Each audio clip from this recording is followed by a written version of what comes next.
Hey guys, welcome to Quadristeria. This is Mini Mamba. You might have noticed it is out of stock right now. I am waiting for some parts that are stuck in Long Beach. In the meantime, I thought I'd point out a few things that additional improvements I've made and review the improvements I'd already made up to this point and point out a couple of features you might not be aware of.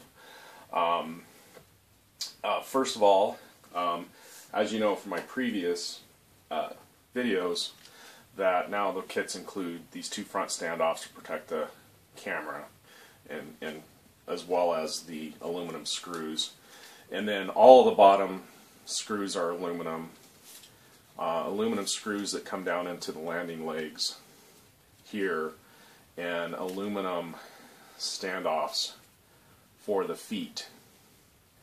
And if you use the if you use the battery tray here, it'll just be sandwiched in between here. I prefer not to use it because I like to just swap my battery on and off real quick. But if you do use it, a new change I'm putting in is these, instead of the 25mm, now I'm going to be 30mm, which allows a 2200 milliamp battery to fit, because it's most 2200 milliamp 3S batteries are just, as you can see here, hopefully you can see that in the video, they're right about 30mm with Velcro on, so putting these 30mm standoffs in all the kits should correct that issue. These make the quad really stable. I highly recommend it, even for veteran pilots, but especially new pilots. Makes the quad that much more stable on landing. They fit right in the existing M4 screw holes there. You just have to drill out the pre-piloted holes to M4.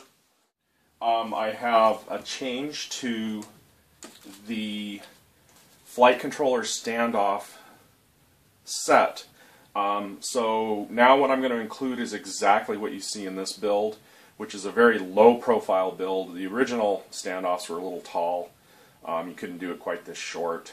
So what you're going to get is these M8, they're M3, they're all M3, 8mm standoff for the flight controller, and a 20mm standoff for the protective cover. And if you choose to build in between the plates, which I've also done, and it does fit just fine in there, instead of putting the protective cover on these standoffs, you could actually put like a power distribution board that I sell, not the mini but the full size. It has 45 by 45mm center holes, so you can mount it directly on there and not have to worry about taping, velcroing it down or whatever. Having it you don't want to touch the carbon fiber because it is conductive. Oh, one other thing is I will be including in the kits spare nylon screws. So there'll be some spare. These are the M4 by 20 and M4 by 25 screws for the crumple zone of the arms.